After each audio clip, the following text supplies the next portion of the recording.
Muy buenas noches, mi nombre es Caterina González, estudiante de Derecho Virtual, cuarto semestre. Hoy vamos a hablar del tema de la relatividad contractual en el derecho privado colombiano, un concepto fundamental para comprender cómo funcionan los contratos y cuáles son sus efectos jurídicos.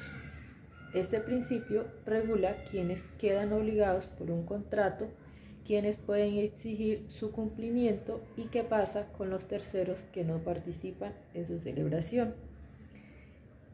¿Qué es la relatividad contractual? La relatividad contractual es el principio según el cual los efectos del contrato, es decir, los derechos y obligaciones que surgen de él, solamente vinculan a las partes que lo celebraron. Esto significa que las personas que no participaron en el contrato no pueden ser obligadas ni beneficiadas automáticamente por lo pactado. En términos simples, si yo no firmé un contrato, ese contrato no me obliga.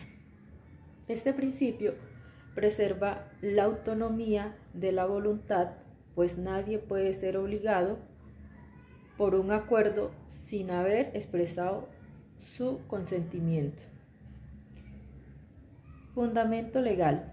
En el derecho colombiano, este principio no aparece nombrado explícitamente en un solo artículo, pero se deriva de varias normas del Código Civil y del Código del Comercio. En el artículo 1502 del Código Civil dice que nadie puede obligarse sin su consentimiento.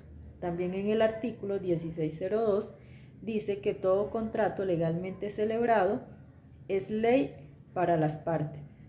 Y en el artículo 1603 dice que las partes deben actuar de buena fe. De estas normas se concluye que el contrato obliga solo a quienes lo celebran y no a terceros.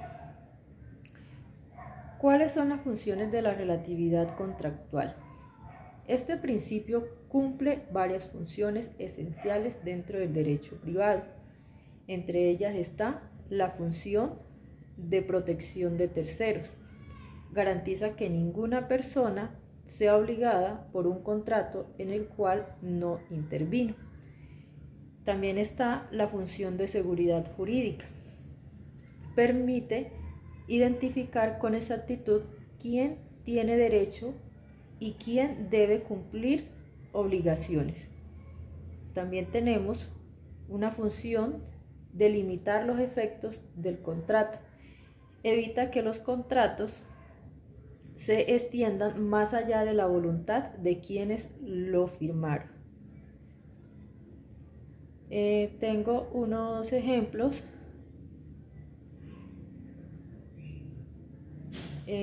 Para entender mejor este principio, uno de ellos es el contrato de arrendamiento.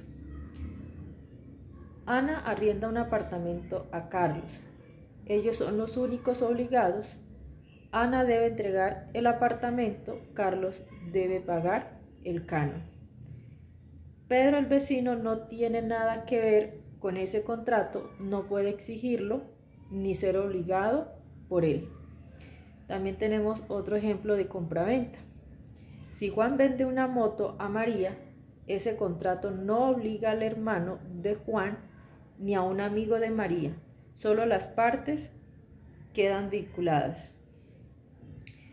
Tenemos otro ejemplo que es de prestación de servicios. Una empresa contrata a un técnico para reparar sus computadores. Los empleados de la empresa no pueden exigir directamente al técnico, pues no fueron parte del contrato. Aunque el principio es claro, no es absoluto. En algunos casos, el contrato sí puede afectar a tercero. Estas excepciones son importantes porque muestran que el derecho reconoce situaciones especiales.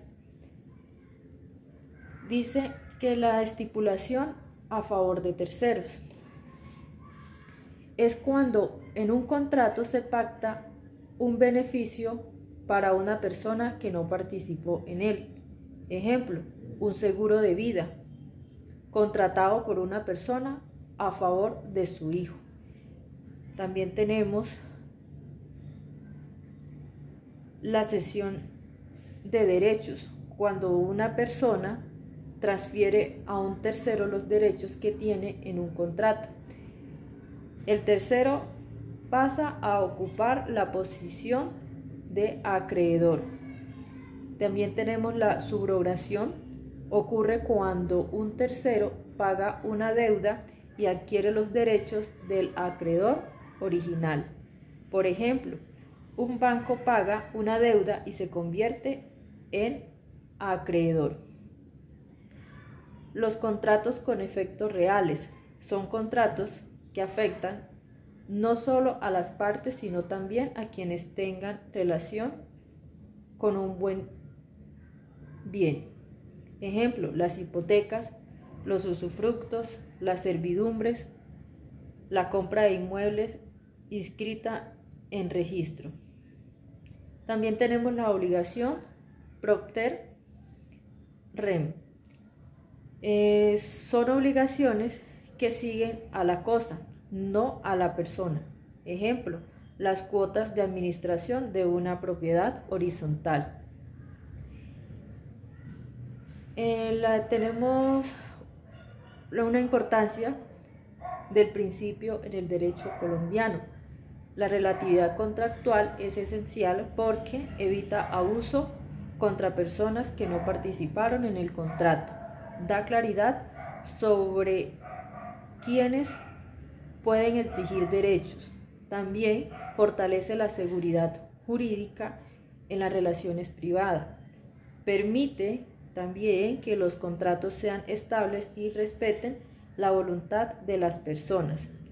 Sin este principio, los contratos podrían afectar indebidamente a ciudadanos ajenos al acuerdo. Para concluir, el principio de la relatividad contractual establece que solo las partes que celebran un contrato quedan obligados por él. Este principio protege la autonomía de la voluntad, la seguridad jurídica y la libertad de contratación. Aunque existen excepciones, la regla general es que los contratos solo producen efectos entre quienes lo firman. Las fuentes fue Relatoria Colombia Compra.gov.go y el Código Civil colombiano, el artículo 1502, el artículo 1602 y el artículo 1603. Buenas noches y muchísimas gracias.